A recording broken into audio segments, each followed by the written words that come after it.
All that time, I was just your cover story. Ever find a pregnancy test in your own trash when you've been medically infertile for half a decade? No one talks about that, because most guys don't land themselves in this kind of twisted mess. But here I am, Marty Collins, 42, holding a stick with 2 bright pink lines, while my wife Angela sings away in the shower upstairs, probably rinsing off the stench of whatever slick real estate guy she's been sleeping with lately. 5 years ago, after our daughter Jenny was born, I got a vasectomy. I told Angela it was for financial reasons, but really I was done with her little oops moments. I never told her about the procedure, just did it, quietly, permanently. Honey, you almost ready for the barbecue? She calls out with that sugary tone she saves for when she's hiding something. 1 sec, I reply, staring down at the warm plastic test I just fished from the bathroom trash. She must have taken it while I was walking Jenny to school this morning. Then I hear her whispering on the phone upstairs, her voice low. Her mom voice. Thin walls make great informants. Mom, I know what you're thinking, but he's completely clueless. Yeah, I'm positive it's positive. No, he won't figure it out. Remember when Jenny was born? He never even questioned it. My stomach drops. Jenny's timing? I listen as she keeps talking. Rick says we should just tell both our husbands it's theirs and see who owns up first. Men are so easy to fool sometimes. Rick Sanford. The cologne-soaked real estate creep who's been hanging around Angela's office for months. The guy with the Porsche and the 2 white teeth. The one with the wife who looks like she'd rather be invisible. The shower shuts off. I shove the test in my pocket and grab my coffee, trying to look normal. A text pops up from Pete next door. You bringing potato salad? Karen's making slaw. Ah, yes, the neighborhood cookout, where I get to smile like an idiot while my wife beams and glows like a proud queen bee, probably planning to share her big news in front of everyone. And Rick will be there, of course. Marty, you okay? Angela's at the top of the stairs now, wrapped in her pink robe, hair damp, face glowing. Huh? Oh, yeah, just thinking about work. She walks down, all smiles, and kisses me on the cheek. Same strawberry shampoo, same familiar lie. Forget work. It's Saturday, time to have fun. I might even have some good news to share later. Oh yeah? I ask. Her smile flickers for a second. Just family stuff, you'll see. I sip my coffee. It tastes like burnt lies. Suddenly, all the weird pieces click into place. The late nights, the girls' trips, the cologne that wasn't mine, the hushed calls, the way she always stepped outside to talk. And Jenny, my daughter, my sarcastic, sharp-tongued kid. If Angela's telling the truth about her birth, no, not yet. I'm going to run a few errands before the cookout, I say, grabbing my keys. Errands? It starts in 2 hours. Beer run. Might stop at the hardware store, too. Just don't be late, she says, already knee-deep in fridge rummaging. You know how Mrs. Clegg gets. Ah, yes, Mrs. Clegg, our nosy 70-something neighbor who probably already knows about Rick's frequent stops at Angela's office. I drive to the hardware store, but I don't go in. Instead, I call Dr. Peterson's office. He's the one who snipped me. Hi, this is Marty Collins. I had a vasectomy 5 years ago. Is there any chance it could reverse itself? The nurse sounds like she's heard this 1,000 times. Less than 1% chance, sir. If you're worried, we can run a seed count. How soon? We offer emergency testing on weekends, experiencing discomfort. You could say that. An hour later, I'm in Peterson's office with a sample cup and a long, awkward explanation. The doctor, cool as ever, just nods. Results take about an hour, he says. But honestly, your vasectomy was flawless. Never had one of mine fail. So if she's pregnant, he doesn't hesitate. It's not yours. Back in my car, I stare at the lab results. 0 seed, sterile as ever, just as I knew in my gut. My phone buzzes. A text from Angela. Where are you? Everyone's arriving. I reply, on my way. But I don't head home. I turn toward Rick Sanford's neighborhood, the kind with fake stone McMansions and perfect lawns. His Porsche sits beside a humble Honda Civic. Guess his wife's home, too. I didn't come here with a plan. Just a gut need to see the guy who's been sleeping with my wife, the one probably laughing behind my back while I played the fool. From my car, I spot Rick pacing through his living room. Phone pressed to his ear, barking into it like he's closing a big deal. Polo shirt, khakis, your typical middle-aged frat boy costume. His wife, Shelley, sits frozen on the couch, staring at her lap. Even from here, the tension is obvious. She flinches at his raised voice. He waves her off like she's background noise. My phone buzzes. Jenny. Dad, where are you? Mom's losing it. Keeps checking her phone and muttering. The party's lame. Mrs. Clegg's on about her foot surgery. Mr. Henderson brought his dumb guitar again. Oh, and that gross real estate dude is here, with his wife. Mom's acting weird around them. Great. Rick and Shelley already left. I pull away from the curb and drive home, mind racing. By the time I get there, the cookout's already loud and buzzing. Cars line the street, laughter and conversation spilling from Pete and Karen's backyard. The smell of grilled meat mixes with citronella and sunscreen. Angela spots me and beelines across the lawn. Finally, I was starting to panic. She's dressed to impress in a flirty sundress, glowing and soaking up attention like it's oxygen. A small crowd gathers around her, clearly waiting for some big announcement. Got held up, I say casually, pretending to scan for Pete. But really, I'm looking for Rick. I find him near the grill, holding court with a few neighborhood dads. Shelley's off by herself at a picnic table, quietly sipping a beer and looking like she wants to vanish. Pete spots me. There he is. Your wife's been teasing us with this big surprise all day. Angela loops her arm through mine, grinning. Thought we'd share it together. Make it special. I glance at her, so full of excitement. For a second, I almost pity her. Almost. Actually, I say, I've got a surprise of my own. Her face tightens. What kind of surprise? I reach into my pocket and pull out the pregnancy test. Hold it up high. Conversations pause. Heads turn. Looks like someone's expecting. Angela goes pale. Marty, stop. Oh, I found this in our trash this morning, I say, loud and calm. Then I turn to Rick. Which is odd, since I had a vasectomy 5 years ago. Silence. Thick, awkward, electric. You can almost hear people thinking. Mrs. Clegg breaks the tension. Oh my! Angela grips my arm, nails digging in. We need to talk now! Do we? Haven't we had enough private talks? I slide her hand off my arm. Funny thing, had a doctor's visit today, just to be sure. Vasectomy's still doing its job, fully intact. Rick suddenly looks fascinated by his shoes. Shelley stares at me with something unreadable on her face. So, I add, unless we're witnessing a miracle, someone's got some explaining to do. Angela's friend, Tara, pipes up from the drink table. Come on, Marty. Those procedures can fail. I smile. Sure, about 1% of the time, I asked. Murmurs ripple through the crowd like wind through dry leaves. People whisper, connecting dots they've been ignoring. I catch snippets. Always thought something was off. Remember the holiday party? Poor guy. That's enough, Angela snaps. Everyone, mind your own business. But the damage is done. In this zip code, news like this spreads faster than smoke. I walk over to where Shelley sits alone. Up close, she's more striking than I expected. Calm eyes, gray hair pulled back with no attempt to cover it up. Real. Mrs. Sanford, I'm Marty. Think we need a word. She looks up at me, and for a moment, there's no shock, no denial, just relief. I think you're right, she says.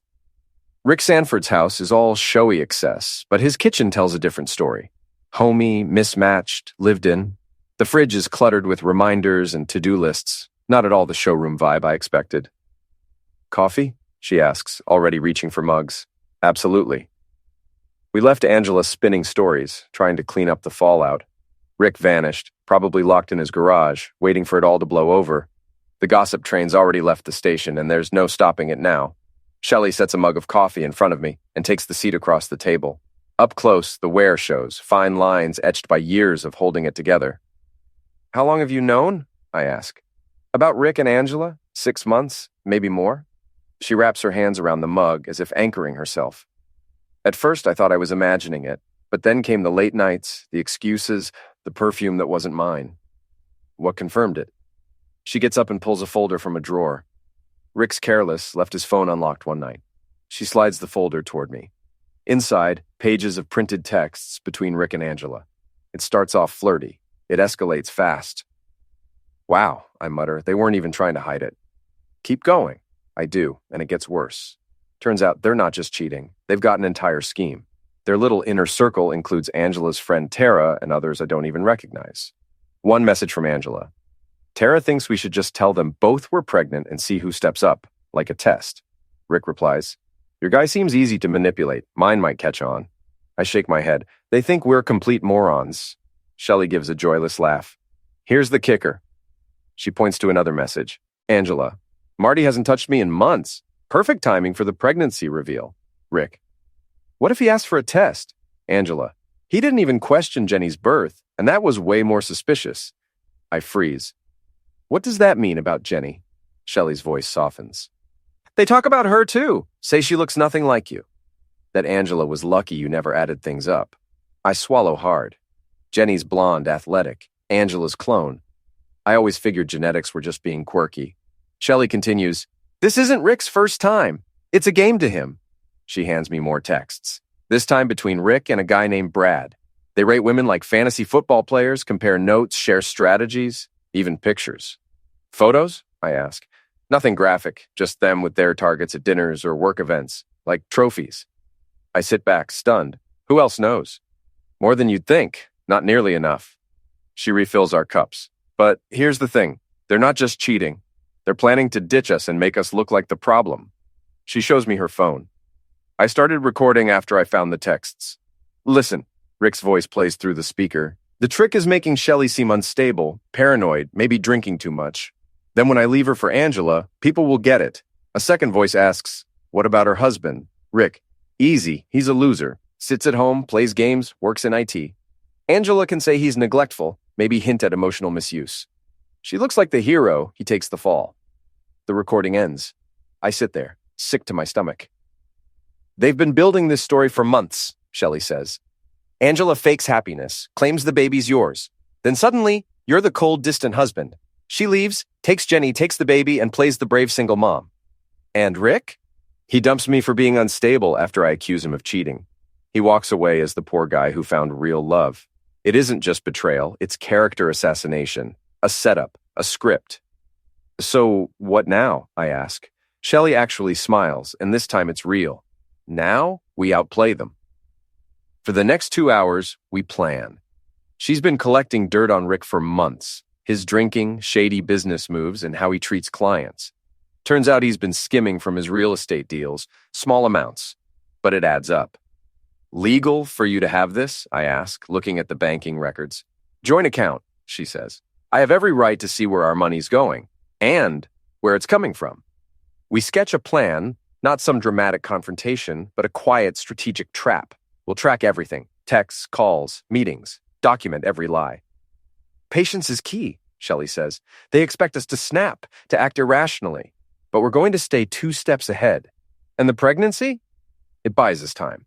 Angela can't blow it all up until she convinces you the baby's yours. Meanwhile, we gather everything. I drive home at sunset, my head pounding with everything I've just learned. The cookout from earlier feels like a distant memory. Angela's car is in the driveway. Through the window, I see her moving in the kitchen, probably rewriting her own version of events. I sit in the car for a minute, steadying myself. From now on, I play dumb. I give her the version of me she expects. The front door swings open before I even touch the handle. Angela rushes out, mascara smudged, voice trembling. Marty, thank God, I was so worried. Angela throws her arms around me and that familiar perfume hits. Only this time, laced with something sharp. Smoke? She only lights up when she's cracking under pressure. I'm sorry for earlier, I say, slipping easily into character. Seeing the test, I just freaked out. The idea of another kid, I get it, she cuts in, gazing up at me. But we'll be okay. We've done this before. Have we? I ask, tone neutral. Her eyes twitch. Fear or calculation. What are you getting at? Back when Jenny was born, I was terrified, remember? But somehow we figured it out. She smiles, relieved. Exactly. We walk inside, her arm looped through mine. Everything looks the same, but I'm not. I'm not the man who left this morning. I settle beside her on the couch. So when's the baby due? She thinks for a beat. Spring, probably. March or April. Jenny'll make a great big sister. Angela leans into me, head resting on my shoulder. About the barbecue? What about it? People are going to talk. This neighborhood thrives on it. I stroke her hair. Same routine, different motives. Let them. We know what's real. Do we? She doesn't elaborate, and the weight of her question lingers. We've drifted, she finally says. When was the last time we actually talked? Really talked? It's almost laughable. She's been cheating, carrying someone else's baby, and plotting to ruin me. But somehow I'm the one who hasn't been emotionally present? You're right, I nod. Work's been overwhelming. I've been distant. I've been distant too, she says, sitting up to face me. Maybe this baby gives us a fresh start, a reason to reconnect. She looks sincere. Too sincere, like she's pitching a layoff in a boardroom. Maybe, I say. My phone vibrates. Text from Shelley. Rick's back, agitated. He's been on the phone nonstop. I think the cookout shook him up more than expected. I delete it. Who is that? Angela asks. Work stuff. Server glitch. She nods and melts back into me. Minutes later, she's asleep, probably worn out from managing her lies. I stare into the dark. Less than a day ago, I thought I knew my life. Now I know better. My marriage is a farce. My daughter might not be mine. And my wife, with the help of her affair partner and their little clique, has been planning to erase me from the picture. But I'm done feeling broken. Now I'm mad. And that's a far more useful emotion. I picture Rick tossing in bed, wondering how badly the party went off script. I think of Tara, Angela's loyal sidekick, fueling this mess. I think of all the smug looks I missed, all the conversations behind my back. They think I'm clueless. That's about to change. My phone buzzes again. Shelley. Tomorrow we start collecting evidence. You in? I reply, absolutely. Angela stirs beside me, murmuring nonsense in her sleep. Probably dreaming of Rick, of their perfect little love story, of the freedom they think is coming. I close my eyes and begin drafting their downfall. Morning comes. Angela's already in the kitchen, full of artificial cheer, pancakes from scratch, humming like it's Sunday brunch instead of the fallout from her lies. You seem cheerful, I say, pouring my coffee. I think we made a breakthrough last night. Felt like old times. Jenny shuffles in, wearing an oversized tee and the signature teenage scowl. Why are you both being weird? She asks, eyeing the pancakes like they're suspicious. We're not weird, Angela chirps, flipping a pancake. We're happy. Same difference. I hide a smirk. Jenny's sarcasm is peak vintage me. Your mom has some news, I say, settling in. Angela shoots me a loaded glance, grateful and cautious. I was waiting for the right moment. You're pregnant, aren't you? Jenny cuts in. Angela nearly drops the spatula. What? Why would you? You've been acting off for weeks. Plus, you puked twice and blamed Taco Tuesday. She grabs a glass. Also, Dad's been extra weird. Usually means someone's dying or someone's knocked up. No one's dying, Angela mumbles. So, you're pregnant? Yes, Jenny processes, chewing her pancake slowly. That's gonna be weird. Me in high school with a baby sibling. How do you feel about it? I ask. She shrugs. Fine, just don't expect me to babysit. Angela exhales. Of course not. It's our job, not yours. Good, I'm booked. Being a smart Alec's a full-time gig. Language, Angela says out of habit. Fine, a professional snark technician. After Jenny leaves for school, Angela and I sit with our coffee. Sunlight filters in. For a brief moment, it almost feels normal again. She took that better than I expected, Angela says. She's smart. Probably saw this coming. Angela reaches across the table, takes my hand. Yesterday was a lot, but I want you to know I'm committed to us, to this family. I nod, holding her gaze. So am I. But I'm not thinking about marriage. I'm thinking about the next move. Angela's fingers wrap around mine like they always have, warm, familiar. It's amazing how easy lying comes to her. The same hands that held mine for 15 years have been all over Rick Sanford for months. I'm all in, I tell her, matching her energy. My phone buzzes, a message from Shelley. Coffee, got updates. Work? Angela asks. Yeah, server issues. On a Sunday. Technology doesn't sleep. She kisses my cheek, same routine as always. Love you. Love you too. It tastes like ash on the way out. The coffee shop is far from our neighborhood, neutral territory. Shelley's in a corner with her laptop open. You look like heck, she says. Didn't sleep. What's the news? She turns the screen toward me. Messages between Rick and someone named Marcus. Rick. The husband's asking questions. Vasectomy came up. Might need to fast-track things. Marcus. Is Angela managing him? Rick. She thinks so. Tears, hormones. He's falling for it. Marcus. And if that fails? Rick. Plan B. Who's Marcus? I ask. His business partner and co-founder of their little affair operation, Shelley replies. She scrolls to more messages. Marcus. Like we did with the Thompsons? Rick. That was different. His wife was crazy. Marcus. So we spin the same story. Collins is socially awkward, buried in his IT job. Angela paints him as distant and obsessed with work. Rick, already started, should be easy to sell. I push the laptop away. They're not just leaving us. They're building a case to ruin us. Shelley nods grimly. And it's not their first time. She opens another file. Jim and Carol Thompson, divorced 3 years ago, messy, public. She shows me local news headlines. Mother escapes toxic marriage. Businessman accused of misuse community supports brave mom. Carol left her husband for Rick, Shelley says, and guess who stood by her side the entire time? I already know the answer. Tara, I mutter, reading a quote from Carol's close friend. Bingo! Carol ended up with the house, kids, and alimony. Jim lost everything and vanished from town. What happened to Carol and Rick? Broke up 6 months later.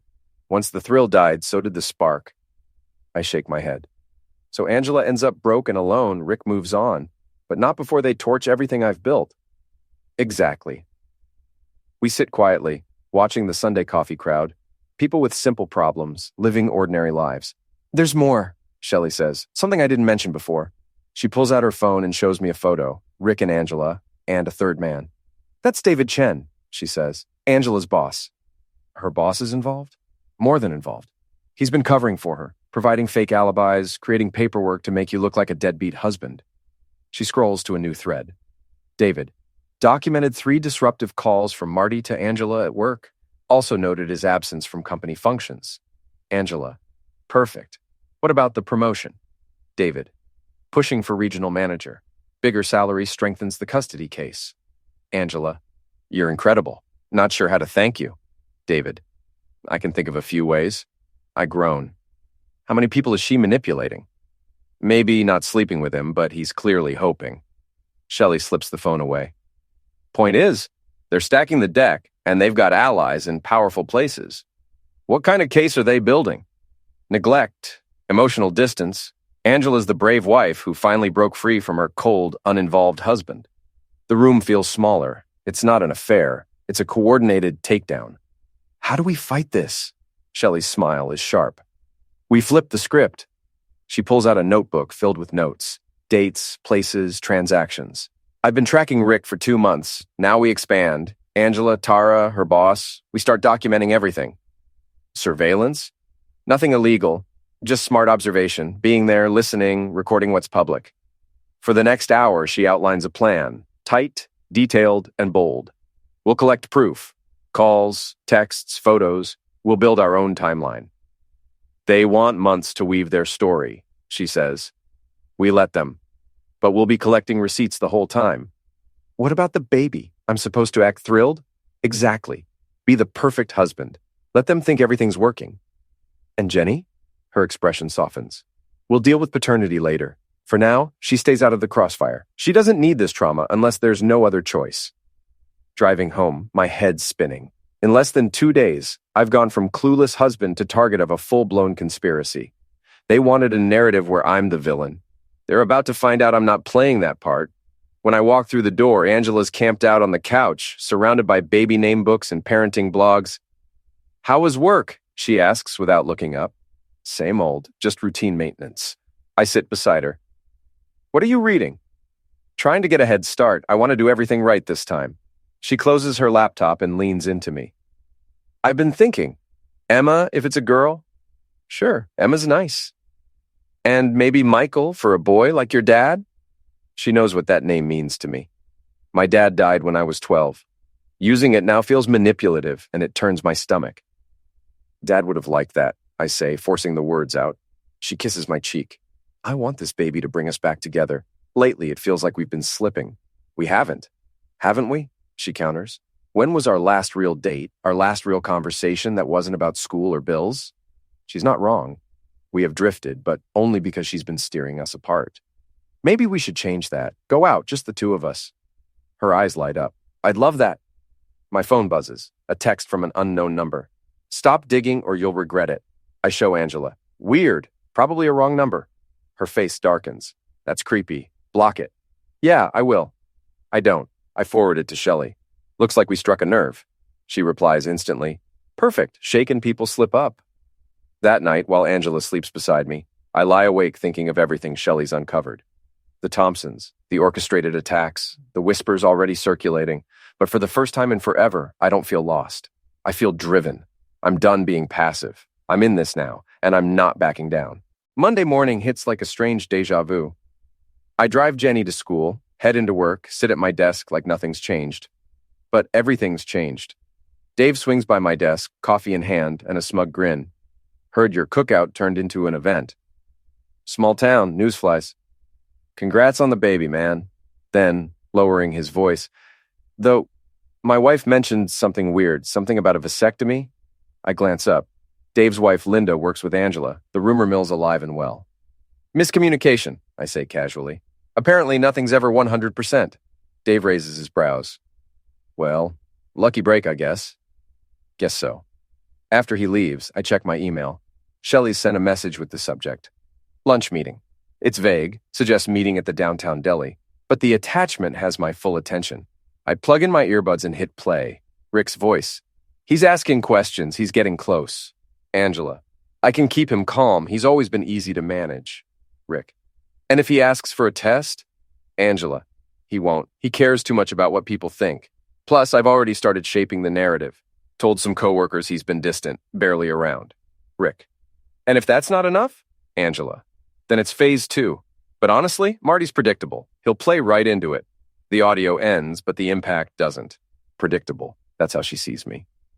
My phone pings. Angela again. Lunch with Tara. Might be home late. Love you. Perfect. Gives me time to meet with Shelley. The deli is packed, the buzz of conversations offering a great cover. Shelley's in a corner booth, sandwiches already ordered. You look furious, she says as I slide in. Apparently I'm predictable and easy to manage. Her eyes gleam. Good. Anger sharpens focus. She pushes a thick envelope across the table. But you're about to get angrier. Inside are chat logs from a group called the Inner Circle. Members, Angela, Rick, Tara, and someone listed only as M. The messages are from last night after Angela and I sat on the couch, talking about names and date nights like everything was normal. Angela, he totally bought it. Even suggested we plan a romantic night together. Rick, perfect. Keep him in dad mode while we wrap things up. Tara, what about the pregnancy timeline? People are going to start doing the math.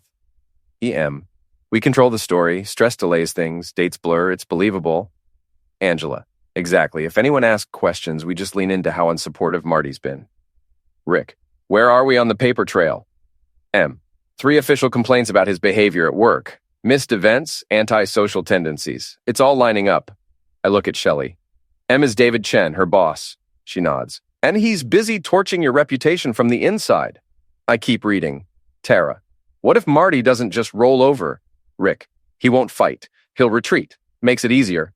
Angela, if he pushes back, David's already got enough to suggest therapy. We'll frame it as a mental health concern.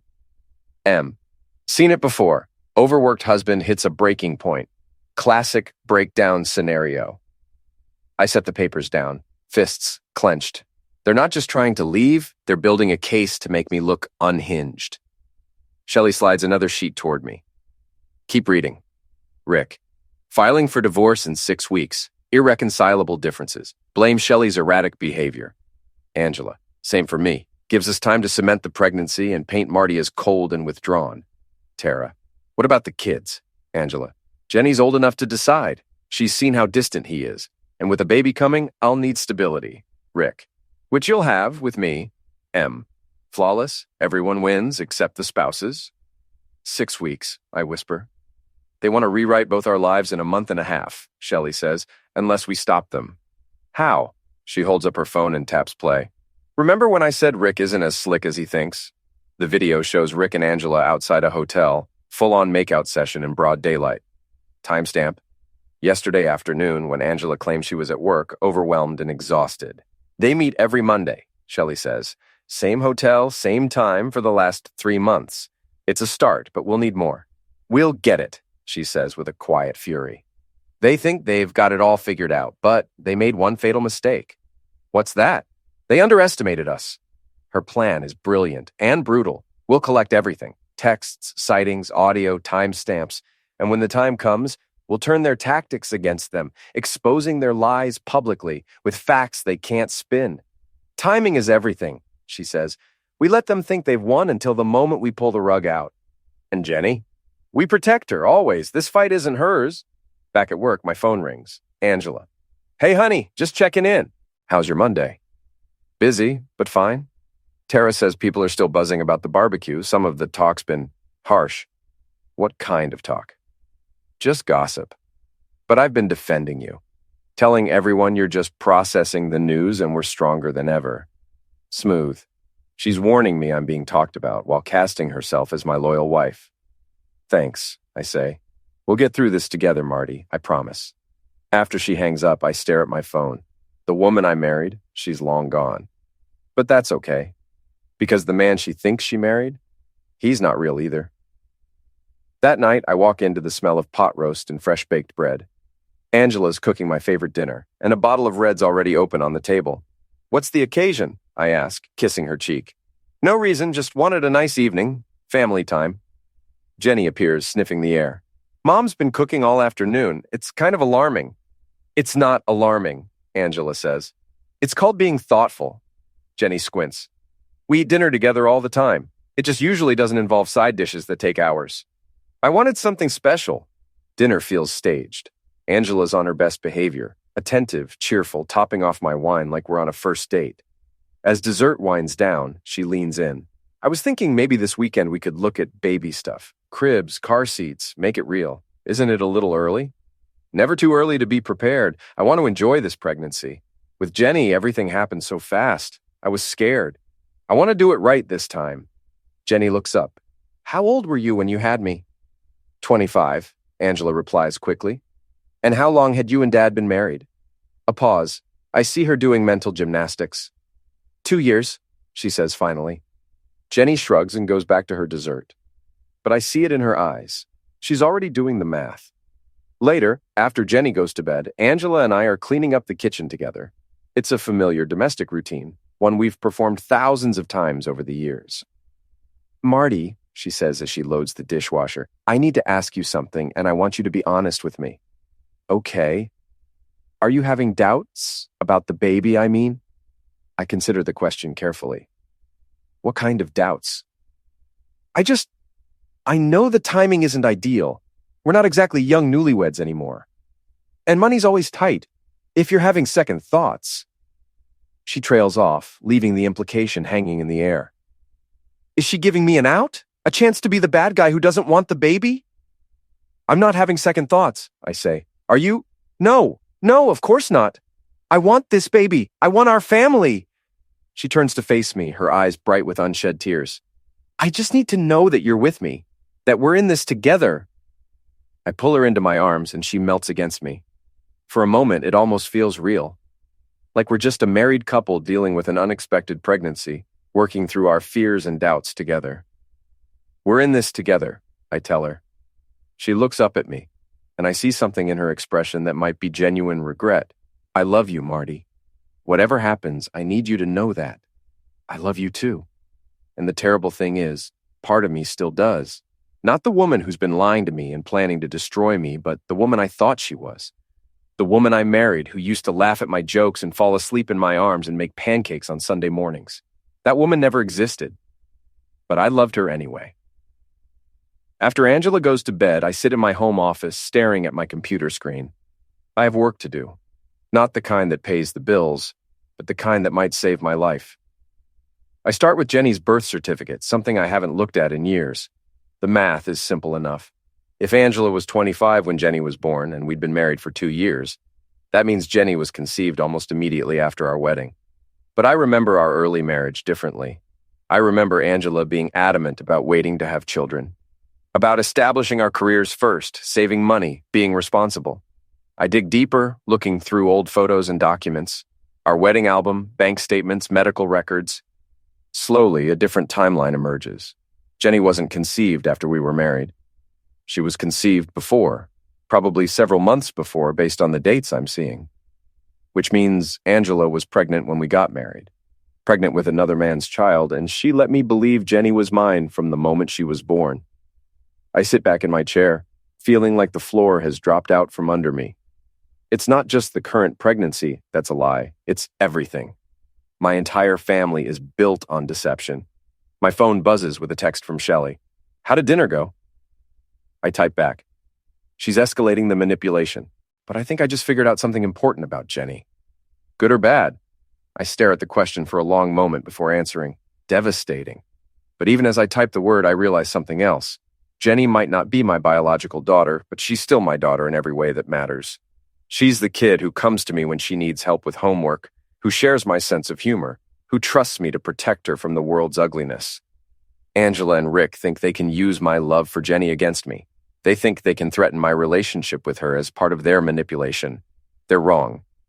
Because now I'm not just fighting for my reputation or my financial security. I'm fighting for my daughter. And that makes me more dangerous than they could possibly imagine. The next 2 weeks pass in a blur of careful performance and secret documentation. Angela and I play the role of expectant parents, shopping for baby supplies and discussing nursery colors. Meanwhile, Shelley and I gather evidence of the conspiracy against us. The evidence is damning. Hotel receipts, restaurant bills, text messages, voice recordings, and witness statements from people who've seen Rick and Angela together. We have documentation of David Chen's efforts to sabotage my reputation at work, Tara's role in spreading gossip about my supposed inadequacies as a husband, and Rick's pattern of financial irregularities. But the smoking tool comes from an unexpected source. I'm at Jenny's school for parent-teacher conferences when I run into Carol Thompson, Rick's previous victim. She's there with her teenage son, looking tired but determined. Marty Collins. She approaches me hesitantly. I heard about what happened at the barbecue. Can we talk? We step outside into the school parking lot, away from the crowds of parents and teachers. I know what you're going through, she says without preamble. Rick Sanford destroyed my marriage, my reputation, and my financial security, and he had help. Tara Williams, among others. There's a whole network of them, Marty. They target stable marriages, identify weaknesses, and exploit them. It's like a game to them. She pulls out her phone and shows me a series of screenshots. These are from a private social media group they run. They call themselves the Liberation Network. They share strategies for breaking up marriages and starting new relationships. The screenshots are horrifying.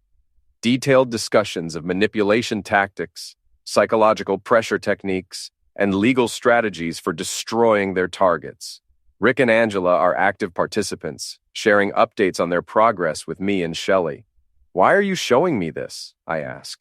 Because I want them stopped. What they did to me, what they're doing to you and Rick's wife, it has to end. Carol's voice shakes with emotion. They destroyed my family, turned my friends against me, and left me broke and alone. But I survived, and I learned things that could help you. She gives me a flash drive containing everything she's gathered about the network over the past 3 years. Names, dates, financial records, and evidence of at least 6 other marriages they've targeted and destroyed. This isn't just about affairs, she explains. It's about systematic predation. They identify couples with assets, stable incomes, and social standing. Then they tear them apart for profit and entertainment. That night, I meet Shelley at a 24-hour diner outside of town. The flash drive Carol gave me contains enough evidence to bring down the entire network, but it also reveals the true scope of what we're up against. Look at this, Shelley says, pointing to a spreadsheet on her laptop. They've been tracking us for months.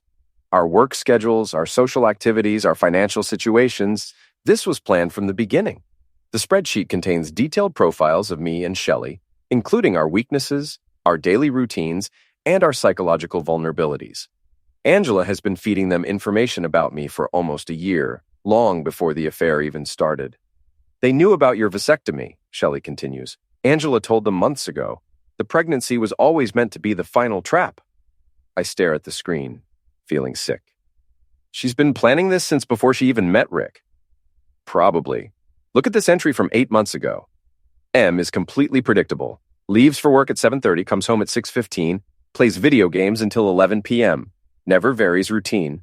Perfect target for isolation strategy.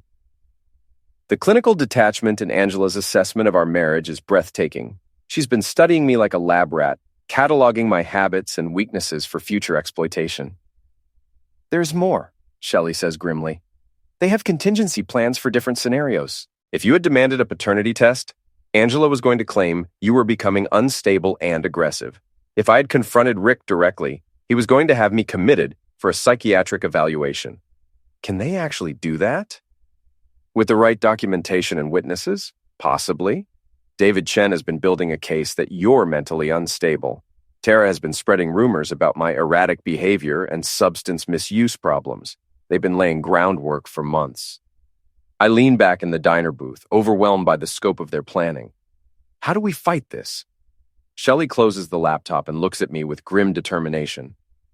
We use their own tools against them, but we do it better, faster, and more publicly than they ever imagined. What do you mean?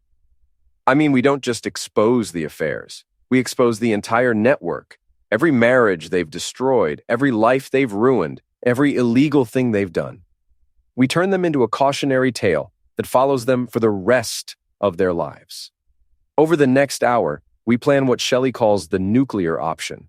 Instead of confronting Angela and Rick privately, we're going to expose them at the most public venue possible, the annual company picnic, where Angela works. The picnic is this Saturday, attended by over 200 people, including employees, families, and local business leaders. Angela has been looking forward to it for weeks, planning to make a formal announcement about her pregnancy and show off her happy marriage. Instead, it's going to be the site of her complete destruction. The beauty of it, Shelley explains, is that we'll have witnesses to everything. No he said, she said arguments. No opportunities for them to spin the story later. Just cold, hard evidence presented in front of everyone they know. We spend the rest of the week preparing. Shelley creates a presentation that lays out the entire conspiracy, complete with screenshots, financial records, and testimony from Carol Thompson and other victims. I gather additional evidence, including security camera footage from the hotel where Rick and Angela meet. Meanwhile, I continue playing the role of the devoted husband. I help Angela pick out a dress for the picnic, listen to her practice her pregnancy announcement speech, and nod sympathetically when she complains about work stress. I'm so nervous about Saturday, she tells me on Friday night, as we're getting ready for bed. What if people react badly to the pregnancy news? Why would they react badly? I don't know. Office gossip, you know how it is. Some people might think the timing is awkward. Because of my vasectomy comment at the barbecue? She flinches slightly. That's going to follow us for a while, isn't it? Probably, but people will move on to the next scandal soon enough. She curls up against me, her head on my chest. I just want everything to be perfect. For us, for the baby, for our family. It will be. Promise? I stroke her hair, the same gesture I've made thousands of times over 15 years of marriage. I promise everything will be exactly what you deserve. Saturday arrives with perfect weather. Sunny and warm, ideal for an outdoor company picnic. Angela spends an hour getting ready, changing outfits 3 times before settling on a blue sundress that flatters her figure without obviously showing her pregnancy. How do I look? She asks, spinning in front of our bedroom mirror. Beautiful. And she does look beautiful. That's the part that makes this so difficult. The woman who's been systematically destroying my life for months still looks like the woman I fell in love with 15 years ago. The picnic is held at Riverside Park, a sprawling green space with pavilions, playgrounds, and a small stage for presentations. By the time we arrive, the party is in full swing. Families are spread out on blankets, kids are running around with balloons, and someone has set up a volleyball net. Angela immediately gravitates toward her work friends, accepting congratulations on her pregnancy and basking in the attention. I watch her work the crowd, playing the role of the glowing, expectant mother perfectly. David Chen approaches me near the drink table. Marty, good to see you here. Angela's been so excited about today. She has been. I have to say, you're handling the pregnancy news really well. Not every husband would be so understanding about the circumstances. There's something in his tone that sets my teeth on edge. What circumstances? Oh, the timing, the previous medical procedures, all of it. Shows real maturity on your part. He's baiting me, trying to get a reaction he can use later. Instead, I smile blandly. Angela and I don't have any secrets from each other. Of course not. Well, enjoy the picnic. At 2 o'clock, the company president takes the stage to make announcements and recognize outstanding employees. Angela has been asked to say a few words about the upcoming charity drive she's organizing. She climbs the steps to the small stage, looking radiant in the afternoon sunlight. The crowd quiets as she approaches the microphone. Thank you all for being here today, she begins, her voice carrying clearly across the park. It's wonderful to see so many families together, celebrating not just our work community, but our personal connections as well. I spot Shelley near the back of the crowd, laptop bag slung over her shoulder. She catches my eye and nods slightly. Before I talk about the charity drive, Angela continues, I have some personal news to share. My husband Marty and I are expecting our second child. The crowd erupts in applause and cheers. Angela beams, soaking up the attention and congratulations. We're thrilled to be expanding our family, she says once the noise dies down. And we're grateful for all the support we've received from our work family during this exciting time. More applause. Angela starts to step away from the microphone, but I stand up from my spot in the crowd. Actually, honey, I think there's more to the story. She freezes, her smile faltering. Marty, what are you doing? Well, since we're sharing family news with everyone, I thought they should hear the whole story. I make my way toward the stage, aware that every eye in the park is on me. The crowd has gone quiet, sensing drama. You see, folks, there's something Angela forgot to mention. I had a vasectomy 5 years ago, complete sterility, so this pregnancy is quite the miracle. Gasps ripple through the crowd. Angela's face has gone white. Marty, please, she says into the microphone, her voice shaking. This isn't the time or place. I think it's exactly the time and place, because our friends and colleagues deserve to know the truth about the miracle of modern adultery. Shelley appears at the edge of the stage, setting up her laptop and a portable projector she's connected to the park's PA system. What's happening here? David Chen pushes through the crowd, his face flushed with anger. We're having a presentation, I reply calmly, about marriage, trust, and the importance of honesty in relationships. The first slide appears on the screen Shelley has set up. A photo of Rick and Angela kissing in the hotel parking lot, time-stamped and dated. The crowd erupts in shocked murmurs. Angela stumbles backward, nearly falling off the stage. That's not what it looks like, she stammers into the microphone. Really? Because it looks like you're having an affair with Rick Sanford while carrying his baby and trying to pass it off as mine. The next slide shows text messages between Angela and Rick, explicit conversations about their relationship, and their plans for leaving their respective spouses. This is a private matter, David Chen shouts. This is harassment. Actually, David, you're part of this too. Another slide appears, showing his text messages about documenting my supposed erratic behavior and helping to build a case against me. The crowd has gone completely silent now. Everyone's staring at the screen in fascination and horror. You see, folks, this wasn't just an affair. This was a conspiracy. A systematic plan to destroy 2 marriages, steal custody of children, and leave the targeted spouses broke and alone. More slides flash by. Financial records, hotel receipts, screenshots from the Liberation Network social media group, testimony from Carol Thompson and other victims. Angela, Rick, Tara, and David here have been running a sophisticated operation designed to break up stable marriages for profit and entertainment. They've done it before, and they were planning to do it again. Angela has collapsed into a chair someone brought to the stage. She's sobbing now, her carefully constructed facade completely shattered. Rick Sanford appears at the edge of the crowd, probably drawn by the commotion. When he sees what's happening, he turns to leave, but several of the men from the crowd block his path. Going somewhere, Rick? I call out. Don't you want to see the rest of the show? The presentation continues for another 10 minutes, laying out the entire conspiracy in devastating detail. By the end, Angela is sobbing uncontrollably. David Chen has disappeared, and Rick is surrounded by an increasingly hostile crowd. So there you have it, I conclude. The miracle of modern marriage, where love means never having to say you're sorry for systematically destroying someone's life. I step down from the stage and walk over to where Angela is sitting. She looks up at me with tears streaming down her face. Marty, please, we can work this out. We can go to counseling. We can fix this. Can we fix the fact that Jenny isn't my daughter either? Because that's what I figured out last week. She was conceived before we got married, wasn't she? You were already pregnant with another man's child when you walked down the aisle? Angela's face crumbles completely. Around us, the crowd is buzzing with shocked conversations, people pulling out their phones to record and share what they've witnessed. Who is Jenny's father, Angela? Was it someone from this same network, another married man you were planning to destroy? She can't speak, can only shake her head and sob. I lean down so only she can hear me. Here's what's going to happen. You're going to pack your things and leave my house tonight.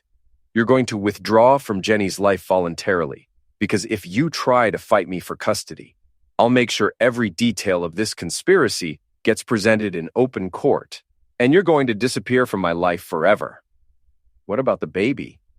That's between you and Rick, assuming he doesn't abandon you the way he abandoned Carol Thompson and all the others. I straighten up and address the crowd one final time. Ladies and gentlemen, thank you for your attention. I hope this has been educational. And remember, in marriage, as in life, the truth always comes out eventually. As I walk away from the stage, I feel a hand on my shoulder. It's Jenny, who must have arrived with one of her friends' families. Dad, what's happening? Why is Mom crying? I look down at my daughter, and she is my daughter, regardless of biology, and see the confusion and fear in her eyes. We'll talk about it at home, sweetheart, but everything's going to be okay. Is Mom really having an affair? Yes, and I'm not really your daughter. You're my daughter in every way that matters. That will never change. She nods, processing this with the resilience that's always amazed me about kids. Can we go home now? This is really embarrassing. Yeah, we can go home. As we walk toward the parking lot, I see Shelley packing up her equipment. She catches my eye and smiles, not with triumph, but with satisfaction. Justice has been served. Behind us, the picnic has devolved into chaos. Angela is being helped off the stage by a few sympathetic colleagues, but most people are keeping their distance. Rick is arguing with someone near the volleyball net, gesticulating wildly as he tries to explain himself. David Chen is nowhere to be seen. Dad? Jenny says as we reach the car. Are you going to be okay? I look back at the wreckage of my marriage, the public destruction of the woman I thought I loved, the complete upheaval of everything I thought I knew about my life. Yeah, kiddo, I'm going to be fine. And for the first time in months, I actually believe it.